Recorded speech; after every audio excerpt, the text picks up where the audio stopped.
Hello, everyone. This is Frank DeFreitas, and we have a very special guest in the studio with us today, Michele Roy. How are you, Michele? I'm good, Frank. How about you? I want to thank you for coming out on such a cold day, 25-degree below zero wind chill. I know. Not good. Not good.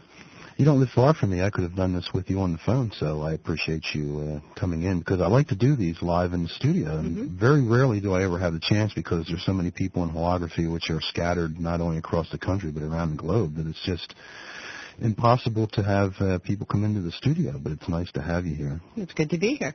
And before we get started, I would just like to tell the listeners a little bit about my impressions with Michele Roy and why I'm so excited about the show this week.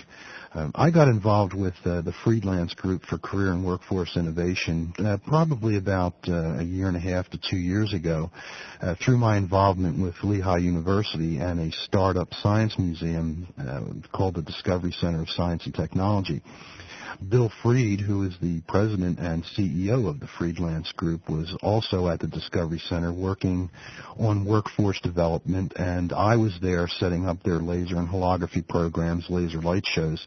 And I would do demonstrations for the public where they would come in, see the laser light show, but because it was an educational institution, we would, or I would, go over all the different things that lasers were capable of and what holograms were. But I would also always tie in how lasers are used in industry and science, technology, art, et cetera, and et cetera. And Bill and I began to speak, and I learned that basically what he does, and Michele, you'll be able to clarify this or take it a step further, is the bottom line for the Freelance Group is the fact that the end result is to be able to have people go into the workforce and be matched closely with their interests and what it is that they need to do. And Michele, you can tell us a little bit more about that. But Michele is also involved with the Freelance Group, and now what we're doing is beginning to put programs together for lasers and holography, where I go out and do my normal presentation of what lasers are about and what holograms are, but the Freelance Group, and specifically Michele Roy, who's going to be working with me, is going to give people information and guide them along the path of moving into the field of photonics. So this is a very good thing, and Michele is a very special person since I've had a chance to meet her, and I'm very happy that she's on the show, and I'm extremely happy that they're going to be involved with lasers and holography due to the fact that, number one, she's a very, very intelligent person, but combine that with the fact that she's also sharp, which if any of you get emails from Dr. So-and-so or Dr. So-and-so and you read those emails and you think, how does this person even get dressed in the morning and go out, to perform anything? Michele, on the other hand, combines that intelligence with the ability to get dressed in the morning. And also the level of professionalism that she has, and she's also very highly polished with her presentation skills. So this is very good for the field of holography, and I'm very honored to not only just have her in the studio to be able to bring this program to you, but also the fact that she's going to be working to get people involved out there in the industry with lasers and photonics, and two of those things that are happening quickly. Monday night, January 24th at 7:30 at Georgian Court College in Lakewood, New Jersey. We're going to be doing a presentation for the public on lasers and holography in the Arts and Science Center. And also another one on May 6th at the Smithsonian Institute in Washington, D.C. at the Hirshhorn Museum. We will be doing a very similar thing throughout the day, and Bill Freed will also be down there where you can meet Bill Freed as well. And I'm sure we'll have Bill Freed on the show at some point. He's down in Florida right now while we freeze our butts off up here in Allentown. So, Bill, if you're listening to this, we're not happy. We're not happy, yeah. So, Michele, why don't we start off, why don't you tell us a little bit about yourself and also a little bit about Freelance? Okay. Well, as you mentioned at the beginning, I work with Freelance, and our work is in the field of career development. We do that in a variety of ways, working with organizations and agencies to help them provide better career development services to people. I guess probably I should start by sort of defining, the whole idea of career development. Yeah, which is most people don't even think about. Right. I mean, if you're going to go out and buy a stereo, right. You have all of these books and magazines that you're looking at to find out what the frequency response is, how many watts will the speakers handle, blah, blah, blah. But when you go out for a job, you have nothing. Right. Yeah. I think about when I first got a job, my first job out of college was as an admissions counselor at a junior college, which I just fell into that. I had no plans for what I was going to do. I hadn't thought about, what are my interests or abilities or where do I want to go. Actually, I think I just didn't want to leave school, so that was a way to, get paid for staying in school. And so I just sort of fell into that job. And I think a lot of people do that. So the idea of career development really is that you've thought about what your interests and abilities are, the things that you're good at, done some research on careers that are out there and so forth, and I'll get more into that in a little detail later on, I think. But just this idea that you think about your career as something that you would put more time and effort and research into than the same amount of time and effort and research as you would put into researching a stereo system, or maybe even more. But a lot of people don't know how to do that. They don't understand what resources are out there. They don't do a lot of planning around their careers. They don't even think of themselves as having careers. They think of it as just, a job, just how I pay the bills. So the freelance group is really interested in helping people get into careers where there's a definite career path. You've thought about what you want to do and how you want to do that to make you happier, because really the bottom line is if we're not happy with the work that we do, then we tend to not do a very good job with it, and we tend to not maybe be able to progress the ways that we would like to because we're just not into it. Mm-hmm. So the freelance group, that's basically what we do, is work with, individuals and agencies and so forth to educate them about the career development process and, how to effectively look for careers. My background, actually, I mentioned my first job was in higher education, so I'm familiar with the higher education arena and what kinds of college majors are out there and that kind of thing. I then went from that into human resources, where I was a human resources manager for a couple of companies in the Lehigh Valley. So I know the kinds of things that employers are looking for and how to recruit, when I get a resume and, what kinds of things do we look at, what do we look for in interviews and so forth. And then I actually worked for a local organization, a nonprofit that was involved in career development and providing career development services to clients, to customers. And so I, got a hold of that piece of the picture. So really my background has been in a lot of different areas, and now I have the opportunity to really piece those different areas together to help people in, identifying careers and moving forward in their careers. So. What is a job exactly? I know that I imagine through the U.S. Department of Labor they have different codes and everything, whether you happen to be a person that washes dishes or you're someone who's a microbiologist. There's a category and a code for that specific job, and I don't know if ONET is the correct thing for that. Right. Well, ONET is a way of looking at jobs. Previously, they've had what they called the OOH, the Occupational Outlook Handbook. And that was primarily based on, they have different categories of jobs. Science and technology, for example, would be a category, and then there would be specific jobs within that category. And the OOH, that Occupational Outlook Handbook, was an annual publication that the Department of Labor put out that has descriptions of various jobs. Excuse me. It wasn't based on skills. What we're finding now, and you bring up the concept of ONET. ONET is a new way of looking at jobs that the Department of Labor has come up with that's based on skills and what people know how to do as opposed to a specific job description. Because I think what we're finding more and more is that we're not going into specific jobs necessarily. We're using constellations of skills in different ways. Yes, there are specific names for jobs and specific occupations, obviously, but the most effective way for people to be able to look for work or to think about what careers to prepare for is thinking about it in terms of what their skills and interests are. And so the ONET way of looking at work is designed to help job seekers or students or whoever think about jobs in terms of this would be a good job for me because of my interests and abilities. This would be a good job for me because of my work values, for example, which I'll get into that in a little bit more detail later on. So, that's basically, it's sort of a paradigm shift, a different way of looking at it. Do you know if holography is listed with any of these things as an actual job? Because there are professional holographers. Obviously, it is an industry that is growing. Right. There are companies that are providing professional services in creating three-dimensional laser holograms.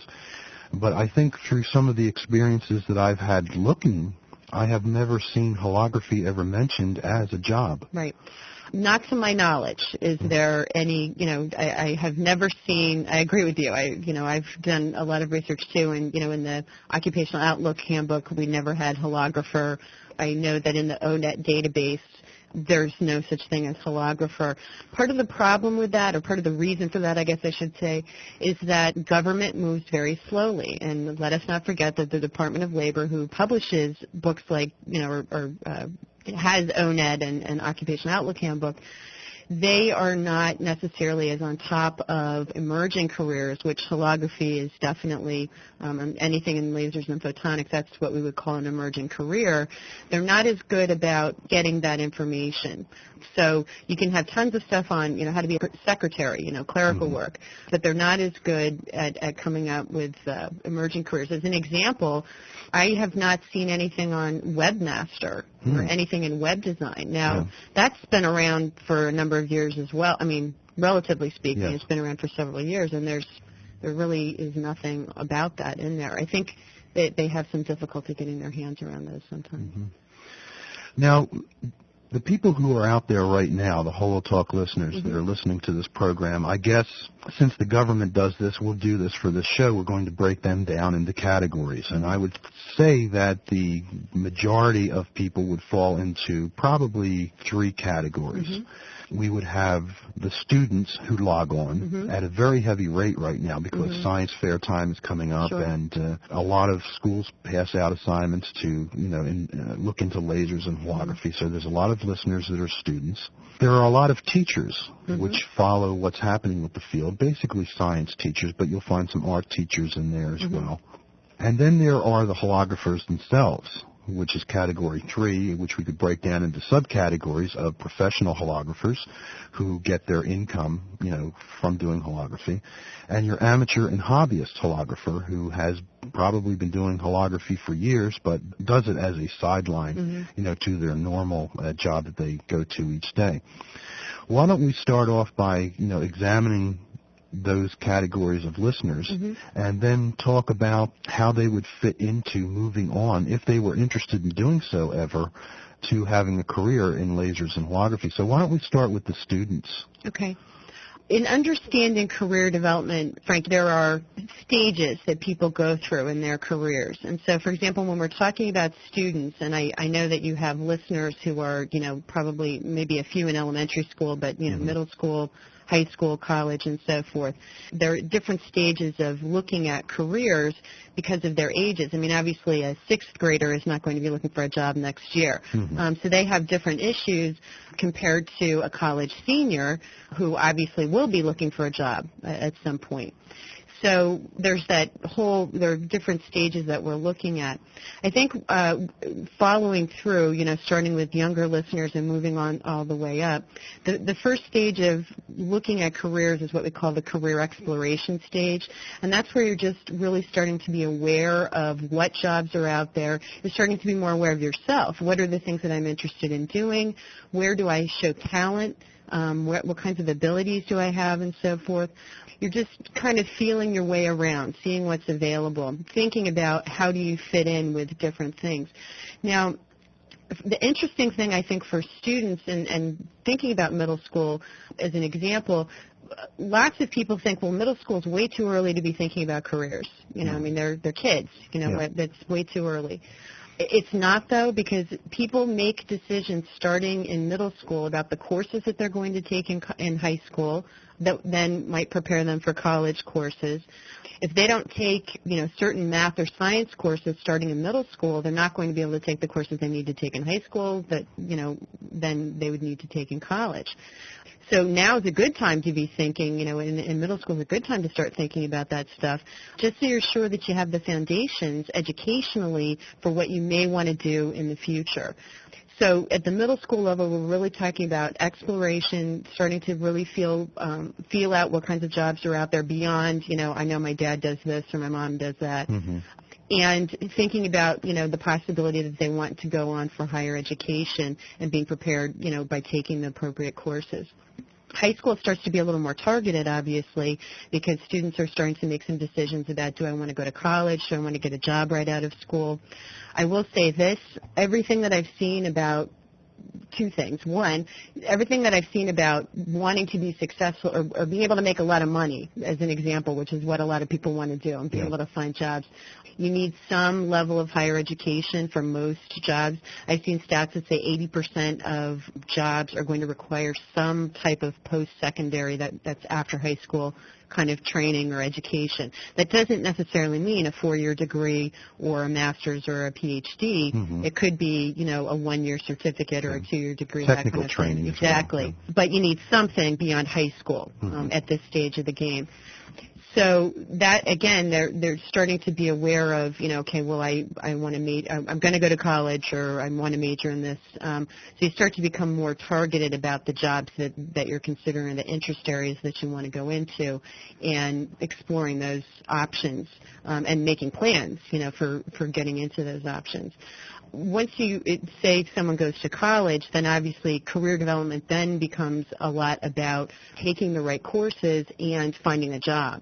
And we have, I have some leads or some resources that people could access in terms of jobs in lasers and photonics. But that's when you're starting to really get at specific employers that you might want to work for and that kind of thing. Then it turns more into like job search. Now, once you're out there, and that's what leads us, of course, to the holographers who have already graduated or whatever, who are out there. There's that whole concept of moving along in your career, and so you need to be aware of, well, here's where I am right now in this job. Where do I want to be? What do I want to do? What skills do I need to take me there? What training, what experiences do I need? And starting to get into those, make sure that you're, doing continuing education, you're reading a lot, all of those things to upgrade your skills so you can move along on a career path. Some people are happy, I'll just stay in this one job and I'm fine with that. But, many people want to try different things. And it doesn't necessarily mean climbing a ladder, where you're getting promotions. It could be trying out different, I have been in this kind of job, but now I'm going to make a lateral move, which is essentially the same level, over to something different that lets me try out some different, experiences or learn some new skills or whatever. Mm-hmm. Now, when we get into the area of teachers and educators, as you're aware, the state of Florida just adopted holography as part of the standards. How should teachers start to think? Should they be thinking at all about that, hey, not only am I teaching about lasers and holography, but kids could do this as a career as well. Is that something teachers need to think about at all? Absolutely. A couple of things about that. One is I know that there are a lot of states, and I don't know if Florida is one of these or not, who as part of their state standards, they have what we call workforce readiness standards, which means that they are supposed to be infusing career development activities into the curriculum, exposing kids to career options, helping them identify their interests and abilities and so forth. So that, for many states, is part of what they have to do in order for a kid to be able to graduate.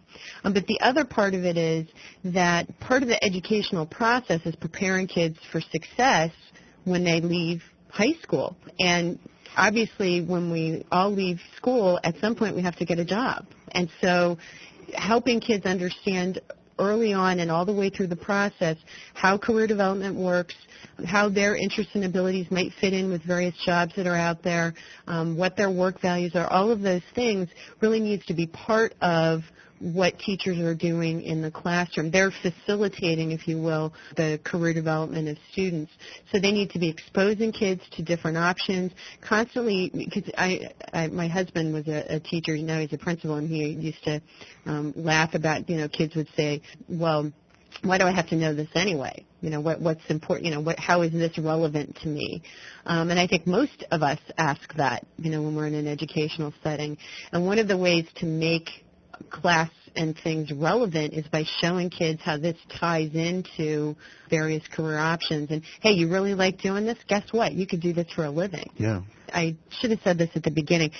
There's an excellent book. It's called Do What You Love and the Money Will Follow. Mm-hmm. To me, the number one rule of career development is for you to find out what it is you love to do. What do you have a passion about? What makes you want to get up and keep moving in the morning? What engages you? And when you're doing work that you really love, then the money will follow. And I think you know that, too, in your career, Frank. There's no sense in people going out and doing jobs that they hate. It's just not it's not productive in your life. It's not productive in any aspect. People who hate their jobs are really unhappy. So students need to be thinking about, what is it I really love to do? How can I get a job in that? How can I turn that into something I get paid for? And those are the people who are really successful. I mean, Bill Gates, who I know is not necessarily a favorite of yours, but, there's a guy who really loves what he does, and his passion led him to great success. That's obviously on a larger, more famous scale, but frankly, I love what I do. And so I consider myself successful. I don't have Bill Gates' money, but I love what I do, and I'm successful because I love what I do. So I think that's really sort of a moral responsibility almost that teachers have, an ethical responsibility to help kids tap into what is it that you love, what is your passion.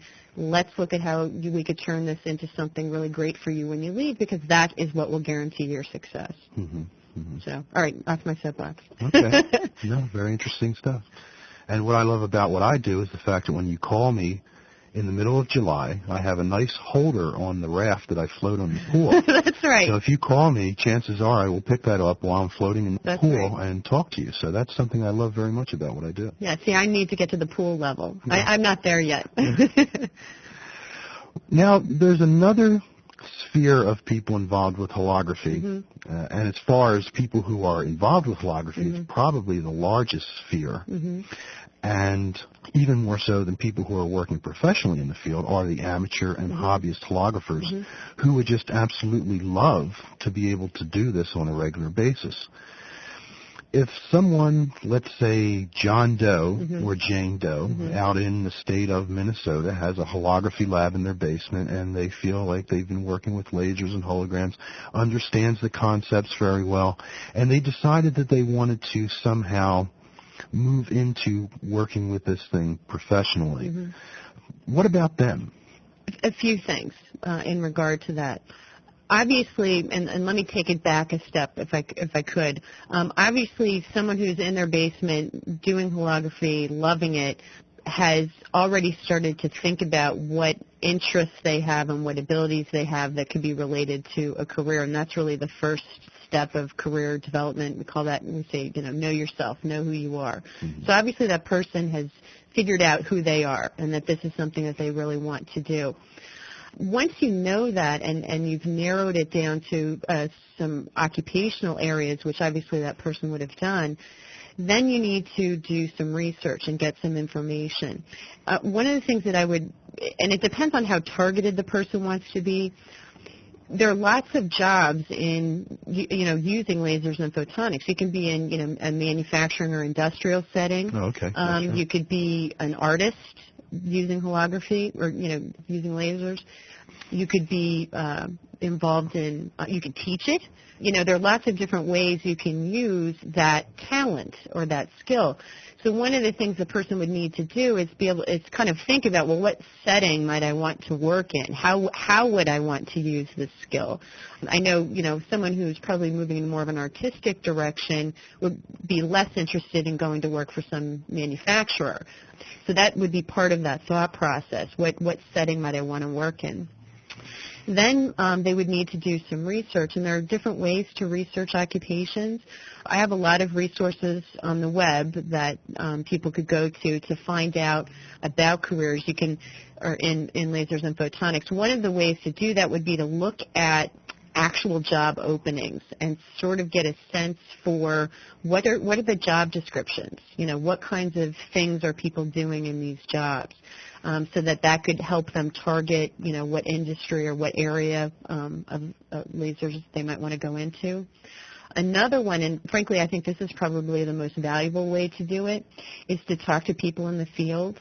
And talk to people who are actually in those jobs, who actually do the thing that you think you're interested in, and find out from them, how did you get here? What kind of, job experiences did you have prior to coming into this position?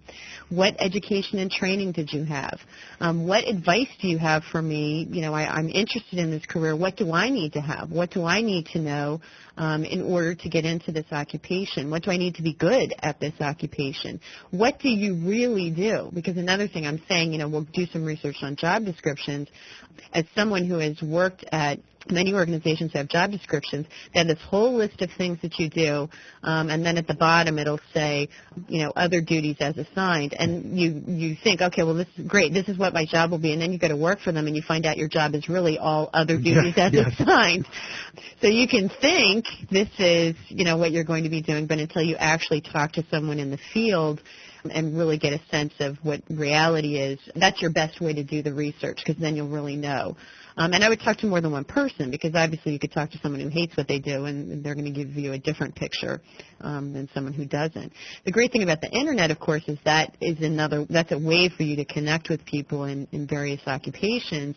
And so you might want to try to, hook up with people that way. And just that, I'm just asking you questions about your career and how you got here. Mm-hmm. Most people are really kind of excited to talk about themselves and, their work, the fact that someone would be interested in them.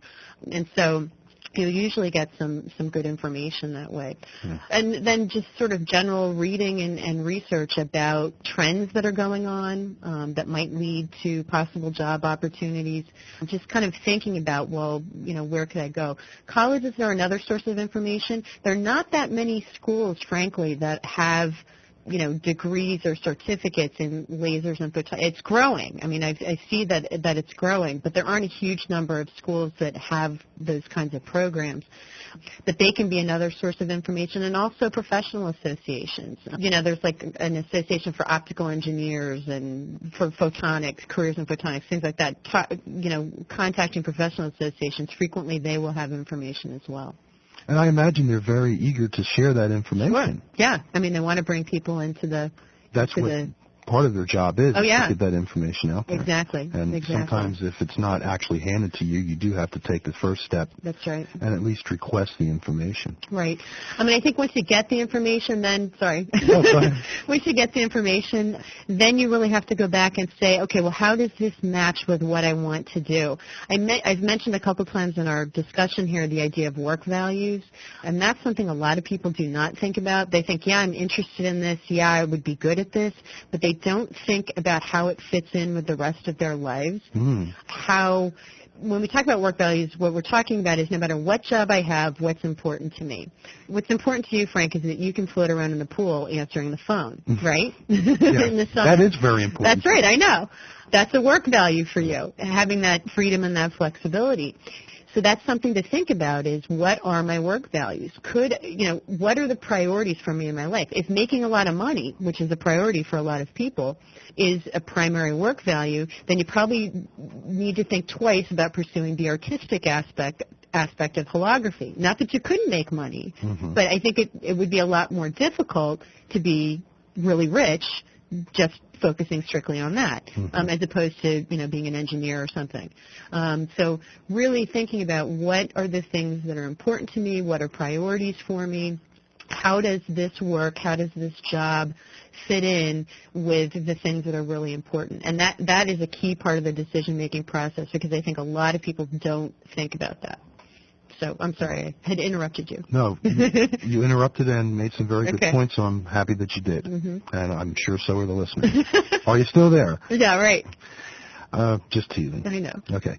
The last group, which is probably, I wouldn't say not as important, because, well, the reason I would say that is because they already have jobs. They're professional holographers. So they're already out there. They're getting a check for doing holography each week. Now, all the holograms that you see out there, someone has to produce them, whether it's in a retail store of a hologram of some puppy, or a security hologram on a package, or a hologram advertising in a magazine. Those holograms are being produced by someone who's doing that work, who is a professional holographer. Do we need to address them at all? I mean, they're already there, but is there anything that you could say to them that could... Yeah, there is. And this go ahead let me do that. Okay.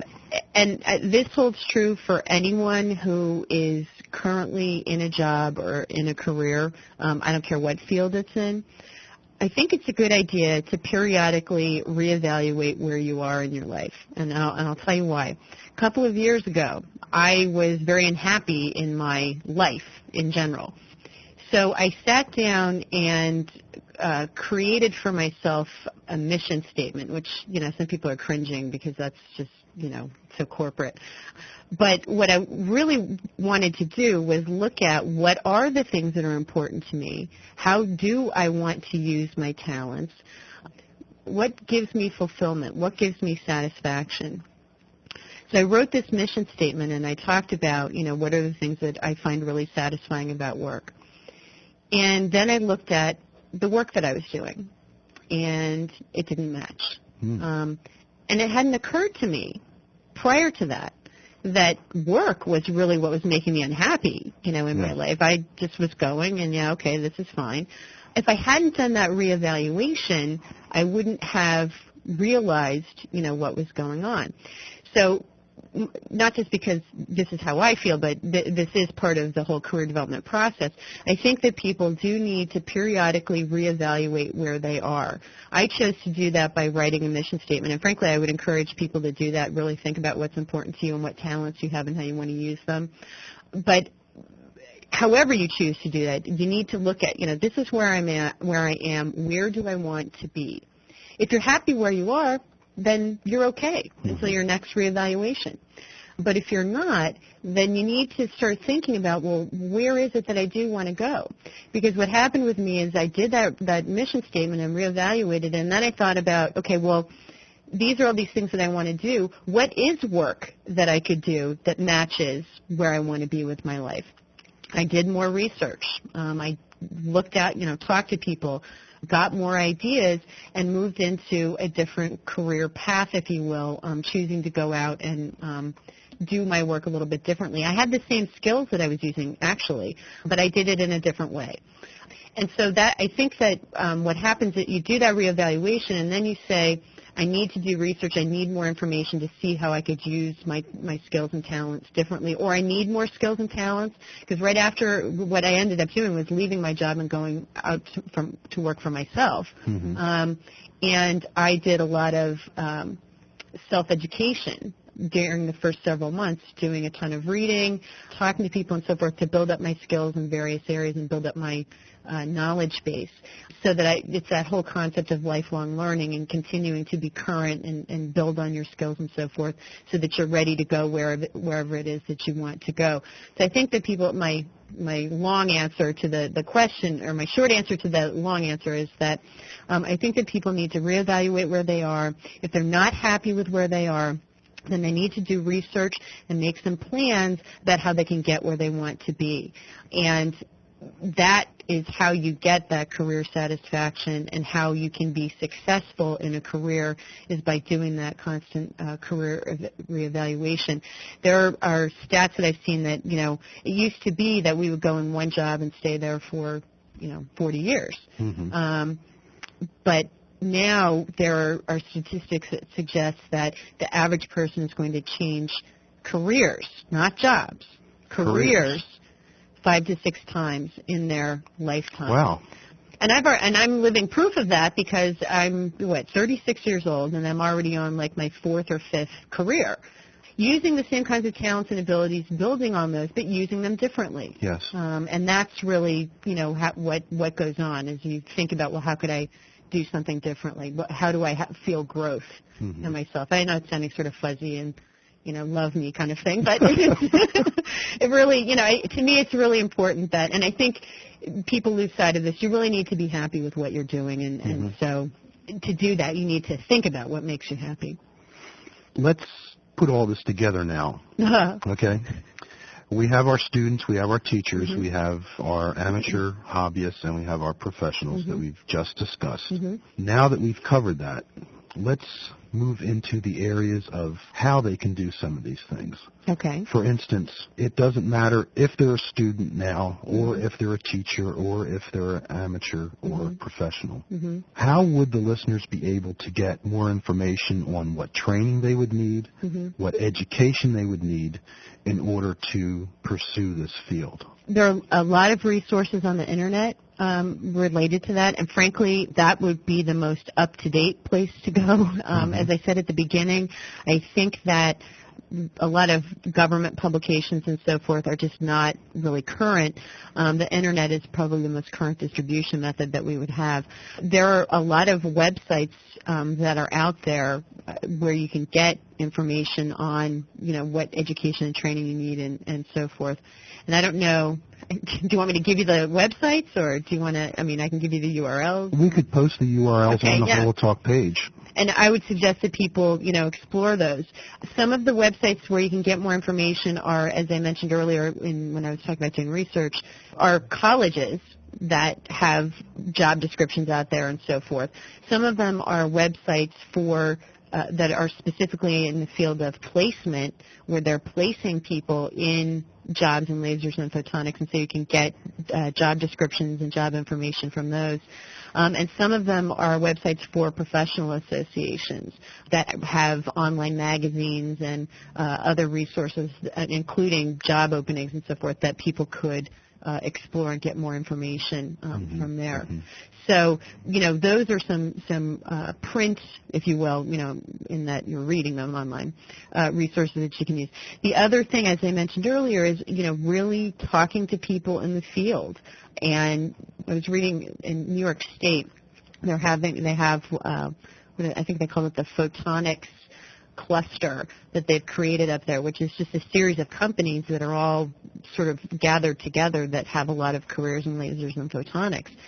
That is potentially, calling the company up and saying, hey, I just wanted to, could you put me in touch with someone to talk to them about, their career in this. Would that be through, say, a human resource office? You can contact the human resources manager, yeah. If in your reading, like I mentioned, some of these resources that we have are professional associations. You can contact them many times and say, hey, I just want to talk to someone in the field, and they can hook you up. Or, like I said, calling the company, asking the HR manager, could I talk to someone? Yeah. That's obviously can be difficult for people to do. You're kind of going out on the limb to do it, but it's really worth it if you can talk to someone. It's much more effective than reading. And if you can actually try the job out, even better. Well, I missed that part. The best way to find out about a career is to have an internship in it. So if you I would love to try out being a holographer for a minute. Well, let's work on that. So what you've brought with you today, besides the check for being on the show. You should be paying me. Yes. This is good information. Yes, it is very good information. You brought with you a number of resources that will cover the following areas, and let me see if I have this straight here from the notes that I've been jotting down while you've been speaking. You have resources on how listeners would be able to find what educational requirements and skills are needed to work with lasers and or holography, how listeners would be able to find out what training and education is available, and also about how listeners would be able to find out what jobs are out there once they have the training and the education necessary to fill those jobs. Yeah, and I also have some resources on how to identify your interests and abilities and so forth, because some people are pretty clear, this is what I want to do, but others may want to play around with things a little bit. And so there are some good online resources to help you identify what your interests and abilities are, and then how those might fit into occupational areas. And once again, this is what Freelance does. Yep. Yeah. Yeah, this is what we do. Although we don't do as much individual client, I don't do career counseling necessarily where I'm sitting down, one-on-one with someone. I don't do much of that anymore. Only amateur that I'm counseling my friends and so forth. But we work with agencies and organizations to help them implement effective career development systems. Schools are a prime example of and a crying need for career development, because it doesn't happen in a context that makes sense to kids. They see career development as something that you go to the guidance office for. I see. And actually, at a lot of schools, you go to the guidance office to get your schedule changed, and that's about it. Mm-hmm. So career development needs to be something that happens in every classroom, so the kids really see, okay, well, what I'm doing is related to something else. I could do this for a living, kind of thing. And there are lots of easy ways to do that. But, yeah. So that's basically what we do. Okay. Well, I guess that about covers everything, unless you have anything else that you'd like to add. No, I think we covered everything in excruciating detail. And if you're a HoloTalk listener out there in the, I would say, greater metropolitan New York area, New Jersey area, close to Lakewood, New Jersey, I would like to invite you to come out Monday night, January 24th at Georgian Court College at Lakewood, New Jersey, where Michele and I will be there. We'll actually be there in the daytime doing presentations as well, but the big ones for the public at night at 7:30. Come out and see what it is that we're going to do with this. We are hoping that between the skills that I have and the skills and talents that Michele and Bill Freed and others who are involved with the Freelance Group can combine and bring to the table, that we can have a positive impact on the field of lasers and holography, because I know Freelance is involved with things in general. They're not just focused on lasers and holography. But we have a special place in our hearts for lasers and holography. Okay. So I want to thank you very much for coming over, and I'd like to take you out to lunch now, if that's okay. Great. See, this is the advantage of being able to come into the studio and have a lunch afterwards. Free lunch. Yeah.